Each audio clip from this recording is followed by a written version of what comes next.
Halo, selamat datang di channel Ruang Taktik. Di video kali ini kita akan analisis pertandingan Arsenal versus Chelsea. Sebelumnya, Ruang Taktik kolaborasi dengan channel yang update soal berita-berita terbaru yang jauh. Romelu Lukaku scores his first senior goal for Chelsea in his second debut. $135 million.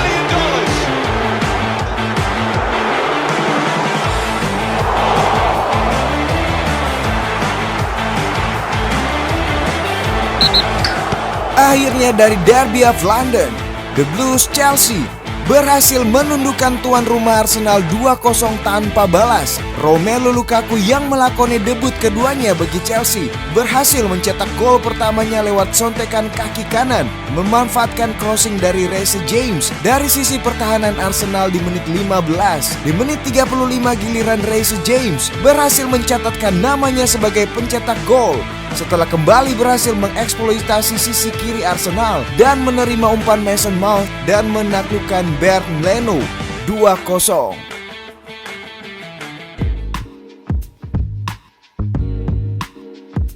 Skor 2-0 sangat merepresentasikan jalannya pertandingan. Chelsea sangat dominan dan mengalahkan Arsenal dalam setiap fase pertandingan, terutama di babak pertama. Thomas Tuchel kembali patut diacungi jempol dengan pakem 3-4-3 yang ia usung. Lalu Romelu Lukaku kembali berseragam Chelsea setelah meninggalkan The Blues 8 tahun lalu. Ia tampil impresif dengan torehan 1 gol dan memberikan warna baru bagi serangan Chelsea. Sebelum membahas Lukaku, mari bahas bagaimana taktik Tuchel mampu membuat Arsenal nggak berdaya di Emirates Stadium. Let's go, kita bahas sama-sama. Chelsea tampil menggunakan pakem 3-4-3 atau 3-4-2-1 dengan beberapa pergantian pemain jika membandingkan dengan laga sebelumnya. Lukaku langsung dimainkan sejak menit pertama, didukung oleh Mason Mount dan Kai Havertz sebagai double 10. Sementara Arsenal nggak bisa tampil full tim karena sejumlah pemain kena COVID. Aubameyang, Willian, dan Lacazette nggak bisa tampil pada laga menghadapi Brentford kemarin karena COVID. Hanya Auba yang sudah fit dan masuk bench meski baru menjalani 1 kali sesi latihan. Meski di atas kertas bermain dengan formasi 3-4-3, ketika menyerang kedua wingback diberi lisensi untuk naik sekaligus menjaga kelebaran sehingga terlihat 3-2-5. Attacking shape ini selalu menyulitkan tim yang bermain dengan back 4 atau formasi 4 back. Simple, karena mereka unggul jumlah di lini depan, 5 versus 4. Terlihat juga shape menyerang Chelsea ini di sisi bola atau sayap kiri bermain rapat. Namun di sisi lain, ada pemain yang berjarak jauh menjaga kelebaran, berdiri bebas. Nah, kuncinya adalah menyerang dari satu sisi, lalu dengan cepat mengubah ke sisi lain untuk mengakses pemain bebas tersebut.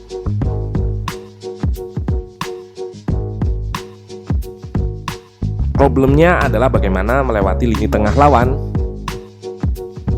Arteta menerapkan mid block pressing dengan 2 sayap masuk ke dalam untuk menekan 3 back tengah Chelsea. Pro tidak mungkin menjaga Jorginho dan Kovacic sendirian. Karena itu, salah satu dari double pivot Arsenal harus naik. Masalah bagi Arsenal muncul ketika double 10 Chelsea drop atau turun untuk menjemput bola. Pada laga ini, Havertz lah yang sering turun.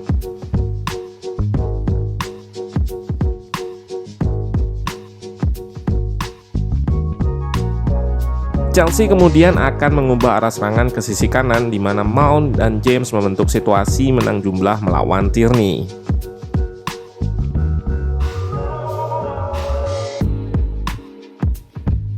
Mengapa Havertz yang turun, bukan Mason Mount? Jawabannya ada di wingback Chelsea.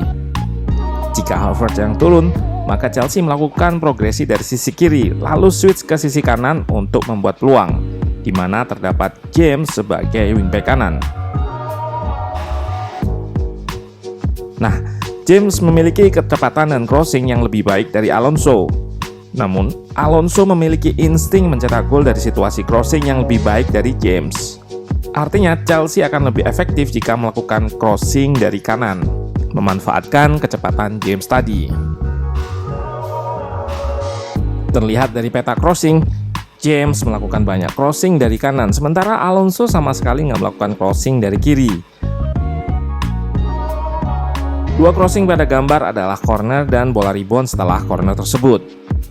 Hal ini juga bukan berarti crossing Alonso pure jelek. Namun karena nggak memiliki kecepatan seperti James tadi, membuat pemain berusia 30 tahun ini datang ke sayap dengan marking pemain lawan.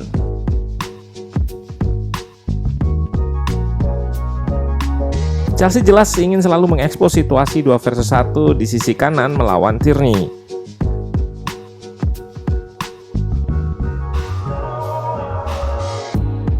Dua gol Chelsea berasal dari skema ini. Namun cara progresi atau cara melewati lini tengahnya bervariasi. Nggak hanya lewat Havertz yang turun lalu switch ke sisi kanan.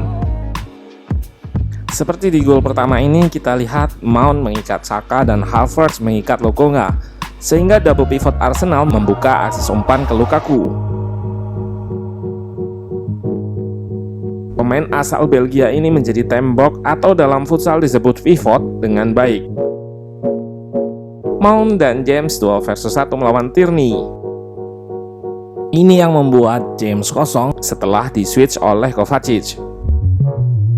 Pergerakan yang baik Lukaku dari posisi menjadi tembok lalu meminta bola untuk dijadikan gol.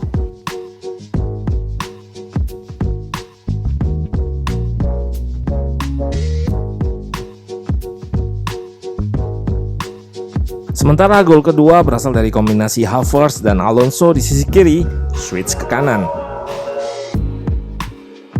Lagi-lagi, Mount dan James 2 versus 1 melawan Tierney.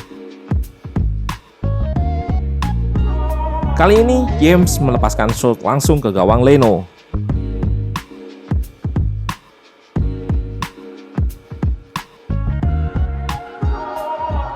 Dua gol tersebut nggak lepas dari peran Lukaku. Striker 28 tahun yang baru menjuarai Serie A bersama Inter Milan. Ia bisa mencari ruang dengan baik sebagai opsi umpan.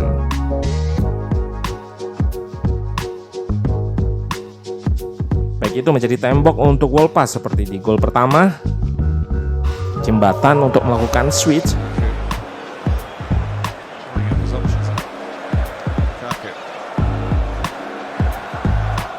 atau balik badan dan mencari ruang tembak sendiri. Pada laga ini, Lukaku mencatatkan 8 tembakan. Sebagai pembanding, Werner nggak pernah mencapai angka tersebut selama musim lalu. Paling banyak mencatatkan 6 tembakan pada game week 33 melawan West Ham. Kedatangan Lukaku diharapkan mampu menambal masalah Chelsea pada aspek finishing.